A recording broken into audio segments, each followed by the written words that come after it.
Hey everyone, this is Michael again, and welcome to the Friday Night Smackdown review. And tonight's Smackdown was from the SAP Center in San Jose, California. And before I start the review, if you guys haven't checked out my previous two videos, AEW Dynamite review goes up. If you guys haven't checked it out, upload it Wednesday night.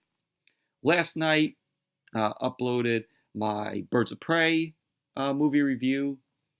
So if you guys haven't checked out those two videos, definitely go check them out. But SmackDown tonight, this show continues to be the worst pro wrestling show on TV. This show was garbage. This show was shitty. SmackDown every week continues to get worse and worse. And how many dollars did Fox pay for WWE for SmackDown? Oh, $1 billion. Fox wasted $1 billion on this show. If I was Fox, I would be embarrassed. I'd be fucking embarrassed.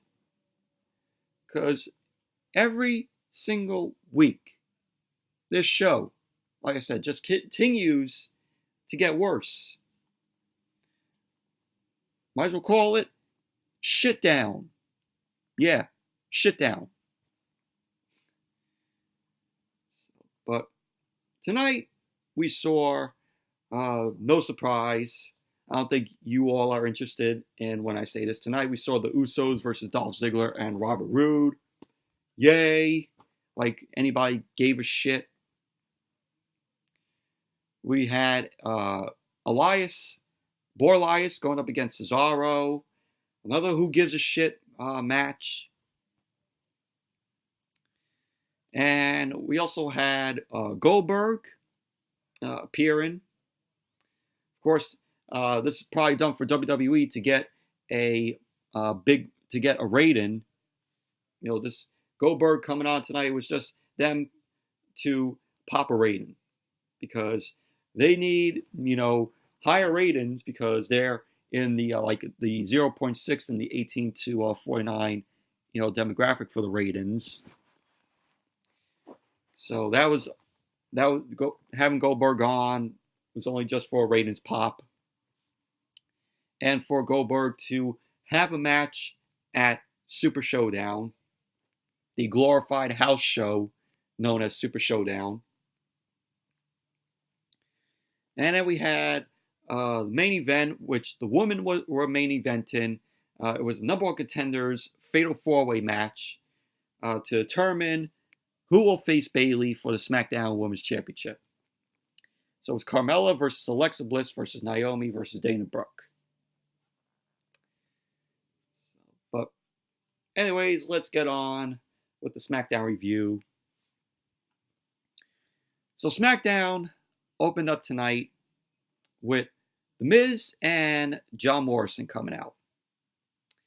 And they are, of course, the number one contenders to face the New Day for the SmackDown Tag Team Championship. And, they get in the ring, and it is the return of the Dirt Sheet segment with the Miz and Morrison. If you remember, back when the Miz and Morrison, were, doing the Dirt Sheet. So they were in the ring, and they end up promoting their match at Super Showdown against the New Day for the SmackDown Tag Team Championship. And they show us their new blockbuster movie, which was called Once Upon the Dirt Sheet, in reference to Once Upon a Time in Hollywood, the Tarantino film that came out last year, which I haven't seen, but I heard it's a pretty good movie. The runtime on that, put me off. It's almost a 3-hour movie. So, but hey, if I sat through The Green Mile, which that was a 3-hour movie, who knows? Maybe I'll sit through Once Upon a Time in Hollywood if I ever, get a chance to see it. So they referenced that, Miz and Morrison. And the video package started off, with a trailer, like a trailer to a movie, where it said, oh, rated A for awesome. You know how the MPAA, they have, their, ratings, like, of course, rated R, restricted, PG, parental guidance, suggested, like that. So it began with the, like a green band trailer, and it said A for awesome on it. So the trailer featured the Miz's dad, also featured Lance Storm, who is one of the WWE producers, and also John Laurinaitis also made a cameo in it. They both made a cameo in this. So we end up seeing that, and it ended, which said, "Coming soon at Super Showdown, new tag team champions." So we had, the video package trailer for that, that they did. And so after it was over, The Miz ended up saying, oh, that might have been Oscar worthy. He says, but it's definitely worthy of the tag team titles. John Morrison ended up saying that everyone was booing them weeks ago. But now they have a blockbuster movie that everyone wants to hang with the cool kids. And fans were booing. And out came the New Day, Kofi Kingston and Big E, your WWE Tag Team Champions. So they came out, they had tubs of popcorn. They came out with that instead of the pancakes. And they say that that trailer was amazing and that it had it all. And both of them walked down the ramp, Kofi and Big E. Big E ends up sharing some of his popcorn with the fans. He's throwing popcorn to the fans that were sitting on the floor. And Kofi ends up joking about being Miz's favorite WWE superstar, and that he's more like that than his own son. And they start talking more about the trailer, and Big E ended up saying that it's hilarious that The Miz and Morrison think that they both will take the titles at Super Showdown. Big E ended up calling that, saying that that's Richard Pryor level comedy. So the New Day were in the ring. They got in the ring. They were laughing at The Miz and John Morrison. And The Miz ended up going on and saying about how they have dominated the New Day over the past weeks. They both end up mocking Big E and Kofi. And then out came the Usos. The Usos say that they aren't thrilled with Miz and John Morrison, saying that they beat them. And they welcome everyone to the Uso Penitentiary. So they are interrupted by Dolph Ziggler. Dolph Ziggler ended up coming out. The Miz and John Morrison then attacked the New Day, attacked them from behind, and both Miz and Morrison end up being down on Big E and Kofi. Usos end up coming into the ring. They sent the Miz and John Morrison retreating out of the ring. Dolph ended up heading to the ring with Robert Roode, who also came out. And that's how the segment ended. sorry about that, but I was saying that was how the other segment ended. But very meh segment to open SmackDown. At least we had the Dirt Sheet segment come back with the Miz and Morrison, but this is just meh, in my opinion. Miz and Morrison, they're not even going to win the titles at Super Showdown. I have to say the New Day is going to retain.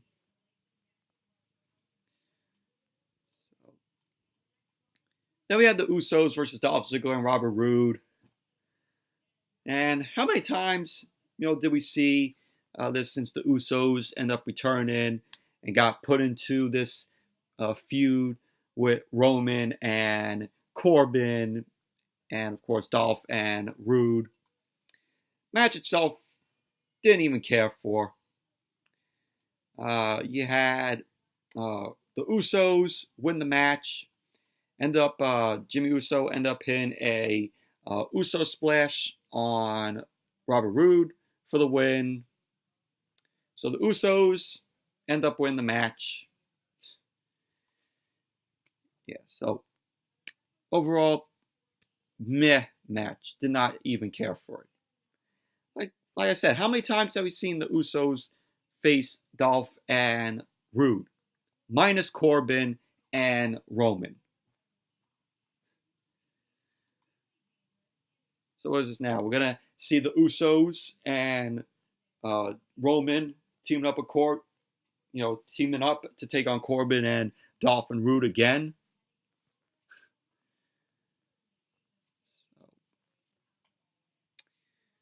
Then we had Alexa Bliss and Nikki Cross. They were backstage. They were talking about Alexa's shot, future title shot in the Fatal 4-Way if she wins. Alexa ended up telling Nikki that she had something twisted up her sleeve. And pretty much basically, that was that. Then Michael Cole showed us what happened in the main event last week. That shitty main event from last week where Roman ended up defeating Corbin, and Roman and the Usos ended up dumping all the dog food all over Roman, which is fucking terrible. And they showed that. And then Corbin, it shows Corbin goes into the production truck.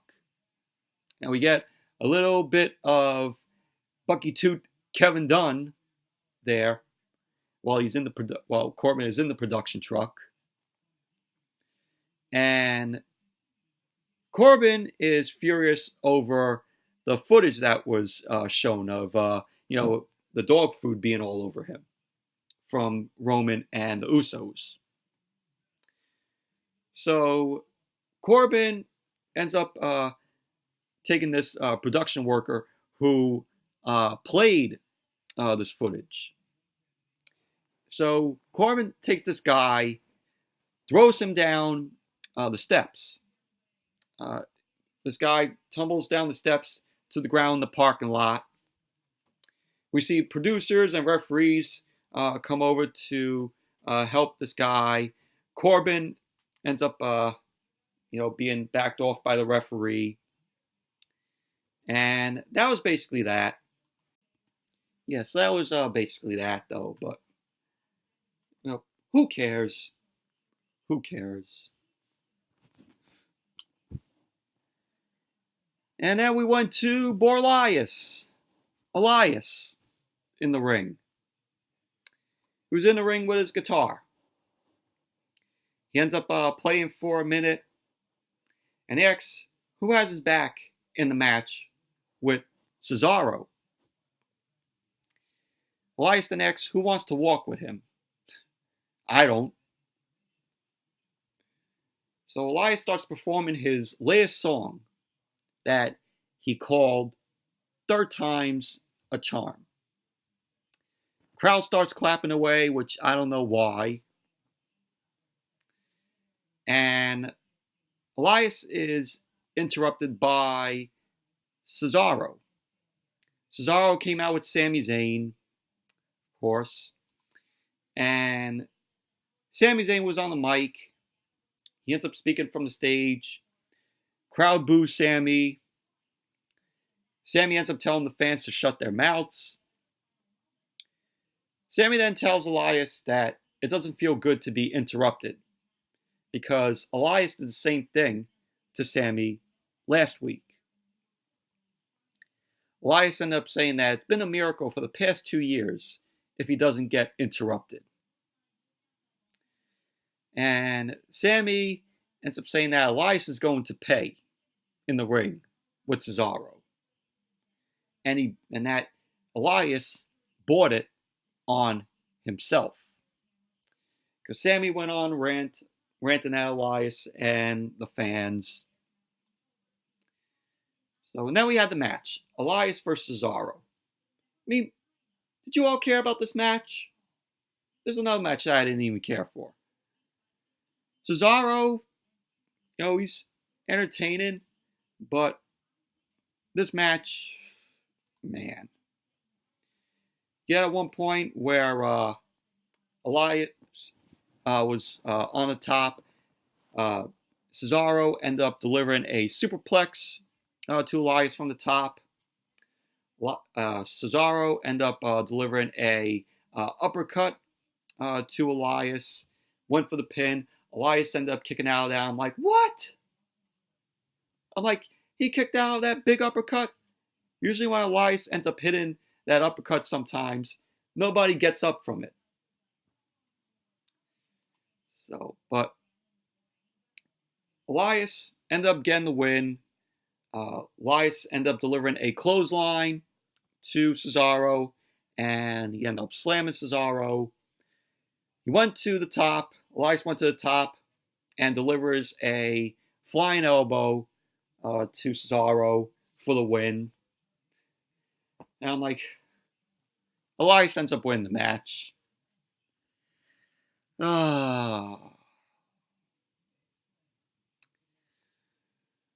Overall, very meh match. Elias wins. And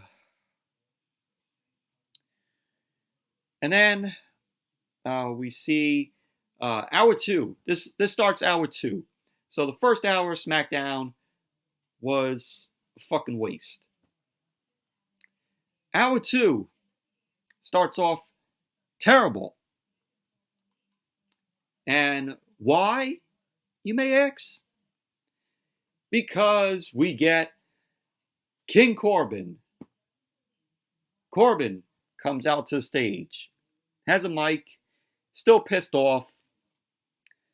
Corbin ends up saying his crown makes him king, and everyone needs to bow down and listen to what the king has to say. No, we don't. No, we don't, because you are boring. Corbin ended up saying that Roman lost last week, just like your sorry San Francisco 49ers lost to his Kansas City Chiefs in the Super Bowl. Yes, Corbin is a Kansas City fan. So he had to throw that out.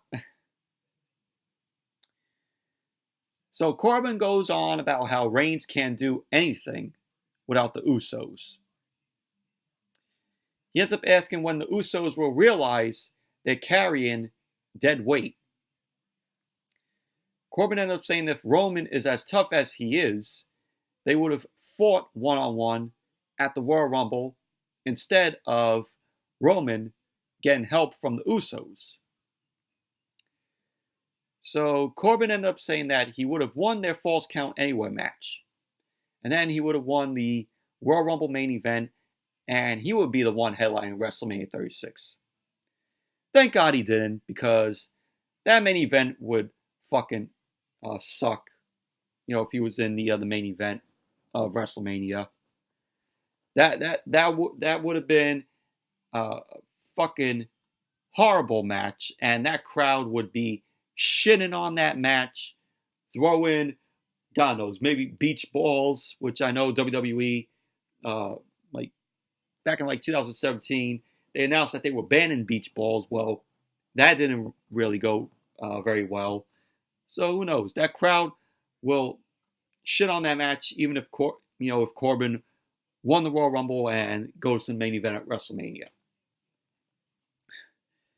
God, I just got the chills just thinking about that. So Corbin ended up saying, as our king, he demands one more match with Roman. Why? Why? We are tired of seeing Roman and Corbin. I thought at the Royal Rumble in that Falls Count Anywhere match, that was going to be the last time. No. WWE wants to drag this out. I wouldn't be too surprised if this goes into WrestleMania. So Corbin ends up speaking from the bottom of the ramp because he's there. Says he's the king of Smackdown. And this show is going nowhere until he gets Roman in the ring. Corbin then taunts a fan, probably a plant, at ringside, who is wearing a Roman Reigns t-shirt. Reigns Corbin ends up taking a drink from this guy who was sitting next to this fan or a plant that WWE put there. Pours the drink over this plant's or fan's head. Corbin then ends up asking for another drink from a fan to pour over that guy. Roman ends up coming out, got a pop from the crowd.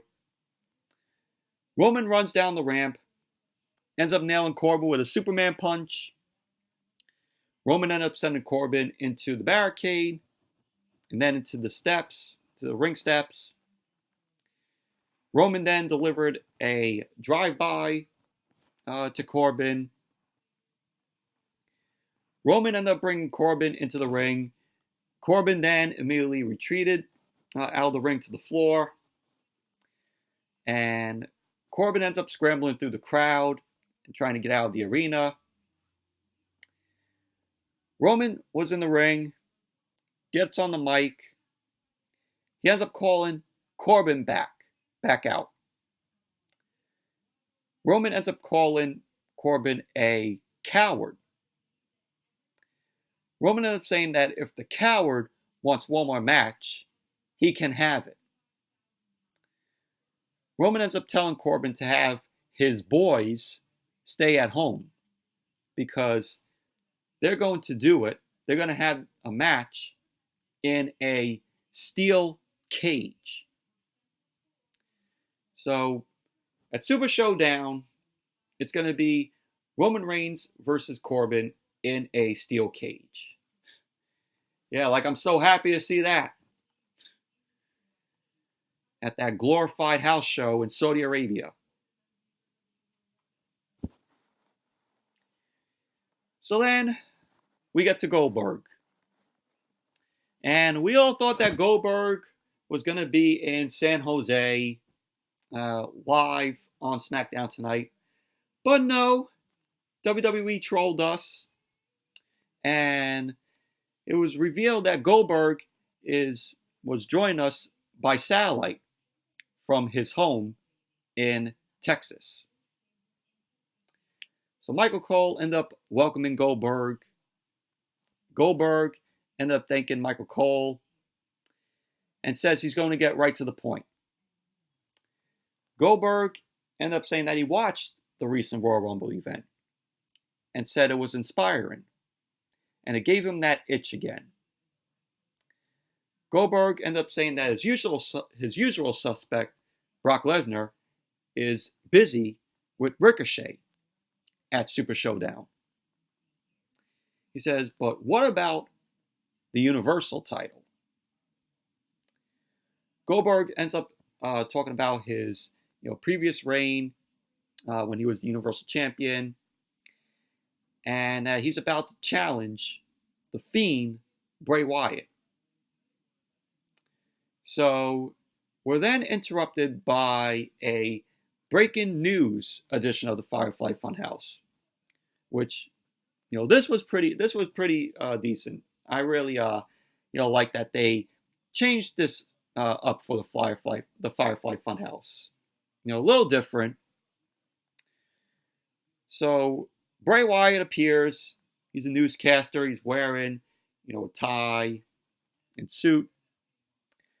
And he gives us the news and mentions about Goldberg. Bray Wyatt ends up saying that he, the Fiend, accepts. So Bray Wyatt's like, oh yeah, let's go to the weather with Mercy the Buzzard. And Mercy the Buzzard ended up saying that it'll be a cold day in hell. So Bray Wyatt sends us back to Goldberg. Goldberg ends up saying that he is in no mood for the jokes and games, that Bray Wyatt is about to offer. So Bray Wyatt offers some advice. Goldberg says the only thing that he will be taking is the Universal Championship. Goldberg says he has one more message. And he ends up saying, "The Fiend, you're next." And then Goldberg ends up walking away. Then it was shown Bray Wyatt ends up getting serious and says, "Oh, that wasn't very nice." And Bray Wyatt says he still got that, Bray Wyatt ends up saying, "Let me in." Sorry about that, but I was saying, Bray Wyatt ended up saying, "Let me in." And then, flashes of the Fiend. Bray Wyatt starts smiling and waves goodbye to everybody, also including Goldberg. Firefly Funhouse music hits. And that was basically that. But I really like this segment, with Goldberg and Bray Wyatt going back and forth. And the match, with Goldberg and The Fiend at Super Showdown, I do not care. I don't. Because imagine if Goldberg beats The Fiend and wins the Universal Championship. So if Goldberg possibly wins the Universal Championship, we're going to be getting at WrestleMania Goldberg versus Roman Reigns for the Universal Championship. And then at WrestleMania, Roman Reigns wins the Universal Championship from Goldberg. And I'm like, I just hope that The Fiend beats Goldberg. I really do. I don't even care about the match. I don't give a shit.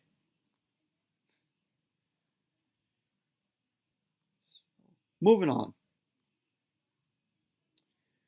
So then we had Daniel Bryan.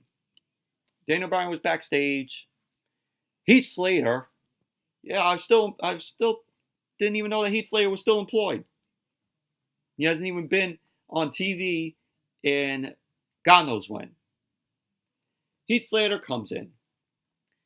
And he brings up to Daniel Bryan about what we just saw. Heath Slater ended up saying that he has been worried about Daniel Bryan and came to check on him. Heath Slater mentions the recent strap match to Daniel Bryan that he had with The Fiend at the Royal Rumble and says he will never let another man beat him like that. And Heath Slater went on and he maybe offended Daniel Bryan. So Daniel Bryan ended up asking Heath Slater what he thinks about the two of them meeting in the ring. So Daniel Bryan ends up walking off, and Heath Slater ends up looking surprised. And that was basically that. And then we had Daniel Bryan versus Heath Slater. Short match. Heath Slater, jobber.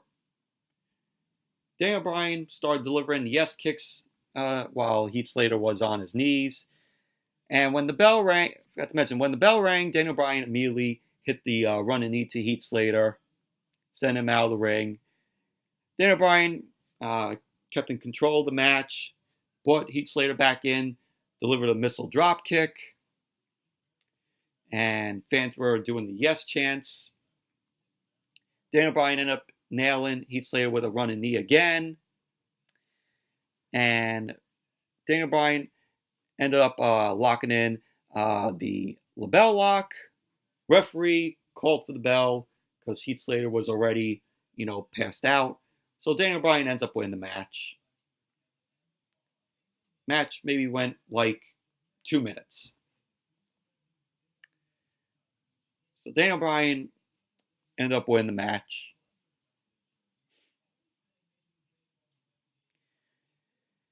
So then, after that, we saw Renee Young.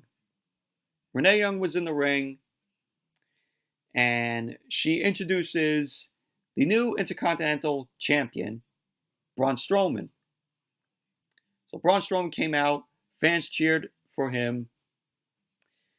So Braun Strowman got in the ring. Renee Young ended up asking Strowman how it feels to hold the Intercontinental title, knowing it's finally his. So fans were chanting to Strowman, saying, "You deserve it." Strowman ended up saying that he still gets chills when he thinks about it. He says, he goes over some of his, accomplishments. He mentioned about winning the greatest Royal Rumble. Yeah, what did that give him? Just a belt, after he won the greatest Royal Rumble. A green-looking belt. Also talked about how he won the Raw Tag Team Championships with that kid at WrestleMania 34, which he had to relinquish that. So he mentioned that. And he says the one thing he hasn't been able to do as a superstar is hold a singles title over his head until now. And then Braun Strowman got interrupted by Shinsuke Nakamura and Sami Zayn. Sami Zayn ended up saying that he's sorry to interrupt Braun Strowman's little celebration, and he ends up calling Strowman's win fraudulent. And Sami Zayn says that they are here to demand a rematch. Yeah, what happened to the no more rematch clause? Yeah, I guess we all, dreamed that. So Strowman ended up mentioning how no one wants to hear Sami Zayn talk all night. And Strowman says he will defend the Intercontinental title anywhere, including tonight. So Sami ended up saying that this will happen, but not tonight. And no way in San Jose. Sami ended up saying that they think alike. They think unlike Strowman. And they will be tactical about this. Sami ended up telling Strowman that they do have resources. And then out came the Revival, Scott Dawson, Dash Wilder. They attacked Strowman from behind. And the Revival ended up double teaming on Strowman. Nakamura joins them as, Strowman got, beat down in the corner. Strowman ends up fighting them off. And he ends up chasing Sami Zayn around the ring. Shoulder tackling the Revival on the outside. Strowman ends up grabbing Sami, and Sami then escaped. And Strowman ended up chasing Sami Zayn in the ring. Nakamura drops Strowman with a big knee. And then Nakamura ends up dropping Strowman with the Kinshasa. And we see after that Nakamura and Sami ends up standing tall. And that was pretty much basically that. But the Revival being included in this, they're just, letting this go by until they leave WWE and go to AEW, which there'll be an AEW this year. It will happen. We all know that they're going to AEW. They're turned down contracts from WWE, and WWE is forced. WWE is like panicking on losing the Revival, giving them $700,000, 5-year deals, 5-year contracts, and the Revival, they haven't signed, and they declined that much money, which I don't blame them. And I hope that they don't re-sign with WWE. If they do re-sign, I would lose all hope in Wilder and Dawson. But you know what? As their time is almost up with WWE, they're going to AEW. They'll be treated more better there. Think of all the good tag team matches that we will get, when the Revival goes to AEW. Think about that. So they could have a match with Mad Nick Jackson, SCU, the Best Friends.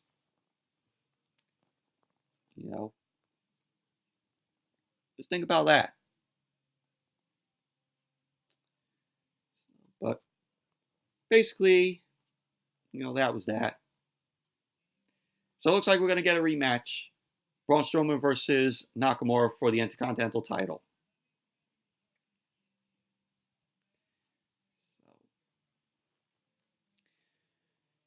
Then we saw how Otis of Heavy Machinery is preparing for his Valentine's date with Mandy Rose. And I really like this this little video where we're shown how Tucker is helping Otis work out and to get ready for his Valentine's date with Mandy Rose, which is going to be shown next week on SmackDown. So they show a video with Tucker helping Otis, working out. Otis is shown, working out, eats at a dinner table. And Tucker ends up saying Otis has this under control, which Otis ended up seeming to agree. But really liked how this went. So, Manny and Otis are the best things aside, from Bray Wyatt, the Fiend, on this show on SmackDown.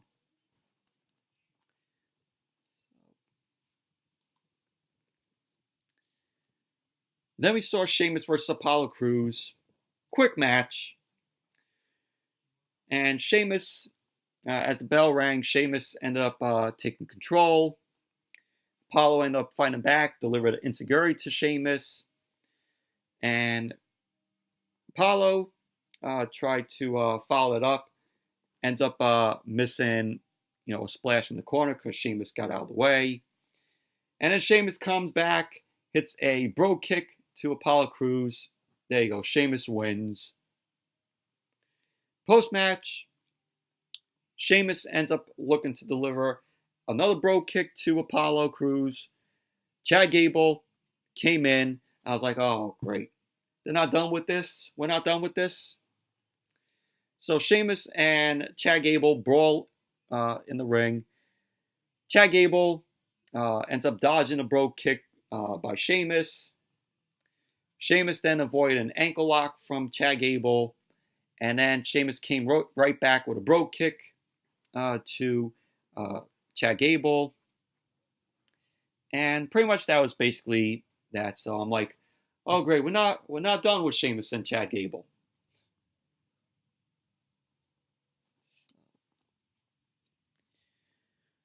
Main event.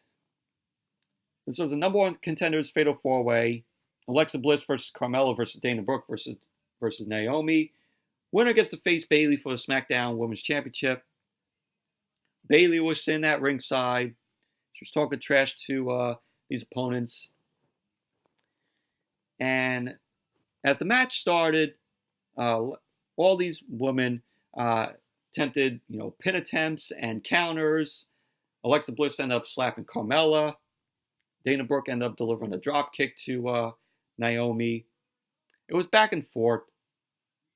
Naomi ended up hitting a corkscrew plancha to take everyone down on the floor.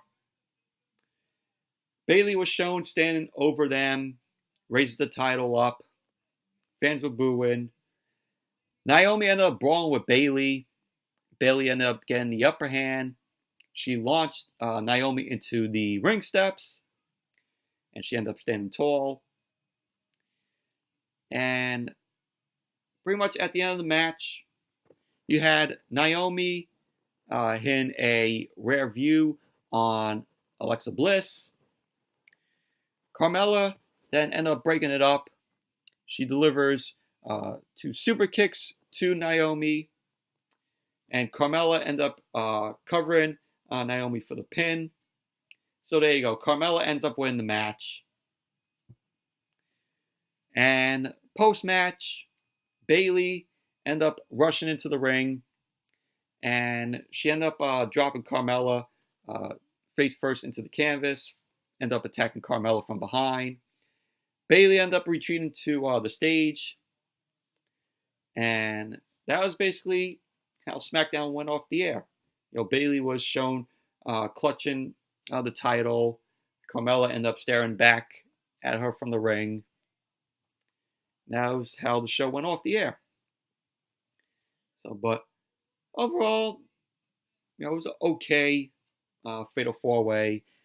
Naomi should have won this match. We all knew that Naomi was possibly going to win this match, but they did a turnaround. And they made Carmella win it. And, Bayley and Carmella are, best friends, but not because of this now. But Carmella wins. She gets to face Bayley for the SmackDown Women's Championship. And, there is no word on when Carmella is going to get the title shot, against Bayley. So might as well be at Elimination Chamber. It'll probably take place at Elimination Chamber. But anyways, that's it for the SmackDown review. Thank you all for watching. Hope you all enjoyed this video and this review. And be sure to give the video a thumbs up, comment, subscribe. And until next video, I'll see you all later. And be sure to check out the other 2 videos, the AEW Dynamite review, the Birds of Prey movie review if you guys haven't seen it. Also the Monday Night Raw review, which I upload on Monday if you guys haven't checked that out. So definitely check out those videos, and I'll see you all later.